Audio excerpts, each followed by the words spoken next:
नमस्कार देवियों सज्जनों, स्वागत है मेरे एक और हिंदी मोटिवेशनल वीडियो में जिसका शीर्षक है फ्रेशर्स सैलरी नेगोशिएशन। अब नेगोशिएशन का शाब्दिक अर्थ होता है विचार विमर्श करके किसी ऐसे निष्कर्ष पर पहुंचना जो कि सभी के लिए मान्य हो। कई बार ऐसी सिचुएशंस आती है कि हमें आपस में बातचीत करके किसी एक निर्णय पर पहुंचना पड़ता है।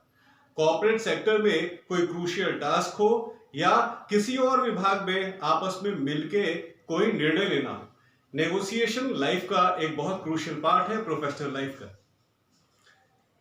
और सैलरी के संदर्भ में भी नेगोशिएशन होना बहुत ज्यादा जरूरी है।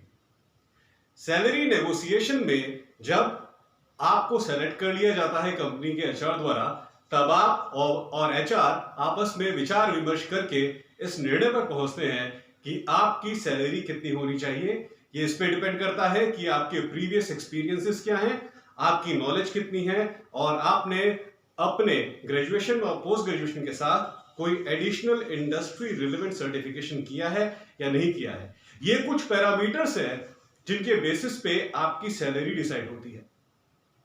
ये उस केस में जब आप एक एक्सपीरियंस्ड प्रोफेशनल हैं, आपके पास 2 से 3 इंडस्ट्रीज में काम करने का एक्सपीरियंस है और पिछले कुछ सालों से आप लगातार वर्किंग में हैं, तब आप सैलरी नेगोशिएशन में अपना पॉइंट ऑफ व्यू एचआर के सामने रख सकते हैं कि आपका लेवल ऑफ एक्सपीरियंस कितना है, आपकी लेवल ऑफ नॉलेज कितनी है, आपने कितने कितने डिफरेंट डोमेन्स में काम किया है।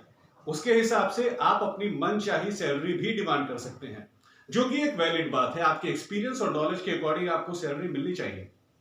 लेकिन फ्रेशर्स के केस में केस थोड़ा डिफरेंट होता है। फ्रेशर्स अभी कॉलेज से जस्ट पास आउट होते हैं और उन्होंने जो भी परसेंटेज गेन करी है, चाहे वो हाईएस्ट परसेंटेज लेकर ही पास क्यों न हुए हो, वो परसेंटेज उन्होंने जिस नॉलेज के बेसिस पे गेन की है वो बुकिश नॉलेज है और वो लिमिटेड एक्सपेरिमेंट्स हैं सिलेबस के अकॉर्डिंग, लिमिटेड सिलेबस के अकॉर्डिंग, जो कि वो अपने प्रोफेशनल कॉलेजेस के लैब्स में परफॉर्म करते हैं। उन एक्सपेरिमेंट्स का रियल लाइफ कॉर्पोरेट एनवायरनमेंट से कोई लेना देना नहीं है। जब ये बच्चे रियल लाइफ कॉर्पोरेट एनवायरनमेंट में पहुंचते हैं तो वहां का सिनेरियो टोटली डिफरेंट होता है। इसलिए एक फ्रेशर को कभी भी सैलरी नेगोशिएशन में पार्टिसिपेट नहीं करना चाहिए और मैं कहूंगा कि जो करंट सैलरी इंडस्ट्री ऑफर कर रही है आपको आपके फर्स्ट जॉब में, आपको वो सैलरी एक्सेप्ट करनी चाहिए। इस बात को समझने की जरूरत है कि प्रोफेशनल कॉलेज का एटमॉस्फेयर एक्चुअल कॉर्पोरेट एटमॉस्फेयर से बहुत ज्यादा डिफरेंट है। जिन टूल्स टेक्नोलॉजीज पे हम प्रोफेशनल कॉलेज में काम करते हैं वो टोटली डिफरेंट है उन टूल्स टेक्नोलॉजीज पे जो कि एक्चुअल प्रोफेशनल कॉर्पोरेट सेक्टर में यूज हो रही हैं। और अभी आपको बहुत कुछ सीखना बाकी है क्योंकि अभी आपकी नॉलेज बुकिश है।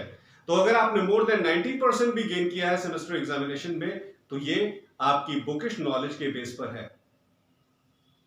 इस बात को समझने की जरूरत है। इसलिए फ्रेशर्स के लिए सैलरी नेगोशिएशन का कोई मतलब नहीं बनता।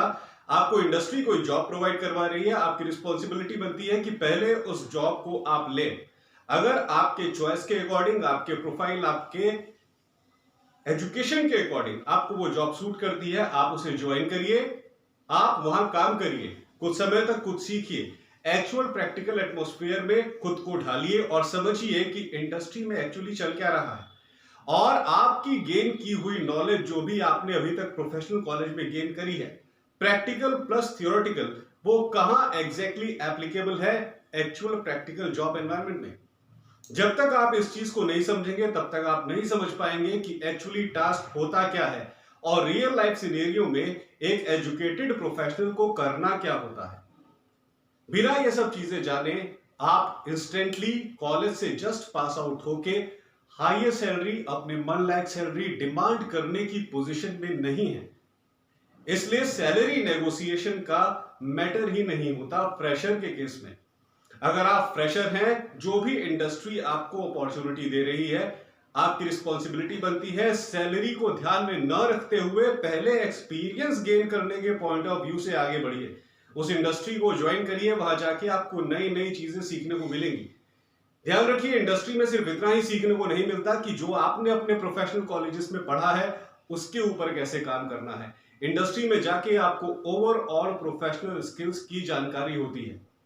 आप दूसरे डिपार्टमेंट के लोगों के साथ कैसे कोलैबोरेट कर रहे हैं, दूसरे डिपार्टमेंट के लोगों के साथ कैसे कोऑर्डिनेट कर रहे हैं, आपकी टाइम मैनेजमेंट स्किल्स क्या है, आपकी मैनेजरियल स्किल्स क्या है, आपकी लर्निंग स्किल्स क्या है, आपकी टीम बिल्डिंग स्किल्स क्या है, आप अपने कम्युनिकेशन स्किल और ओवरऑल पर्सनैलिटी डेवलपमेंट के ऊपर कितना काम कर रहे हैं, क्योंकि कॉर्पोरेट सेक्टर में ये सारी चीजें इंपॉर्टेंट होती हैं। और एजुकेशन के साथ साथ इन सारी चीजों का जब आपको ज्ञान हो जाता है अपनी फर्स्ट इंडस्ट्री में काम करने के बाद, तब आप इस पोजीशन में आते हैं कि अपनी नेक्स्ट इंडस्ट्री में आप अपनी मनचाही सैलरी एचआर से मांग सके। जब आपके पास थोड़ा एक्सपीरियंस हो जाता है, आप इस पोजीशन में आ जाते हैं कि आपको इंडस्ट्री के एटमॉस्फेयर की अब अवेयरनेस है, एक्चुअल टूल्स और टेक्नोलॉजीज क्या यूज हो रहे हैं उसकी आपको अवेयरनेस है, आप उन टूल्स टेक्नोलॉजीज के ऊपर एक्चुअली काम कर चुके हैं। अब आप पूरी तरह से इस पोजीशन में हैं कि अपनी अगली इंडस्ट्री में अपनी मनचाही सैलरी डिमांड कर सकते हैं, अपने एक्सपीरियंसेस, अपने लेवल ऑफ नॉलेज अगले कंपनी के एचआर के साथ शेयर कर सकते हैं। और डेफिनेटली आपकी नेक्स्ट ऑर्गेनाइजेशन में एक वैलिड एक्सपीरियंस लेने के बाद आपको आपकी मनचाही सैलरी मिलेगी और फिर वो सैलरी बढ़ती रहेगी। जैसे जैसे आपकी एक्सपीरियंस और लेवल ऑफ नॉलेज बढ़ता रहता है, आपकी सैलरी, आपकी डेजिग्नेशन, ऑर्गेनाइजेशन में आपकी पोजीशन, तीनों बढ़ते रहते हैं।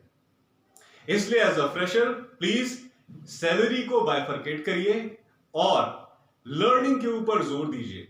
शुरुआत में जितना लर्न कर लेंगे वही आगे आपके काम आएगा और वही आगे आपको हायर सैलरी प्रोवाइड करने में बहुत ज्यादा मदद करेगा।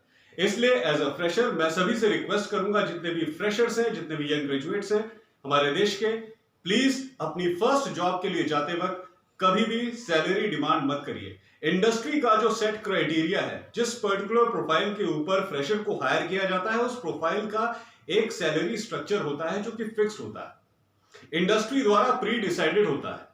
आपकी रिस्पॉन्सिबिलिटी बनती है कि इंडस्ट्री द्वारा प्री डिसाइडेड सैलरी स्ट्रक्चर के ऊपर आप पहले काम करना शुरू करिए, एक्सपीरियंस गेन करिए, नॉलेज गेन करिए। जब नॉलेज बढ़ेगी, एक्सपीरियंस बनेगा, इंडस्ट्रियल एटमॉस्फेयर की अवेयरनेस बनेगी, तो ऑटोमेटिकली सैलरी बढ़ती रहेगी। और ये फैक्ट है प्रोफेशनल लाइफ का। इसलिए निश्चिंत होकर सिर्फ अपने एक्सपीरियंसेस को बढ़ाने के लिए आगे बढ़िए और जो सैलरी मिल रही है एज अ फ्रेशर, इंडस्ट्री को ज्वाइन करिए। तो देवियों सज्जनों, आज के लिए बस इतना ही। आशा करता हूं मेरा वीडियो आपको पसंद आया होगा। प्लीज सब्सक्राइब करिए मेरे चैनल को, ER Piyush Pandey, trainer BTech MBA, और बेल आइकन को प्रेस करिए ताकि मेरी हर नई वीडियो की जानकारी आपको तुरंत हो जाए। बहुत बहुत धन्यवाद।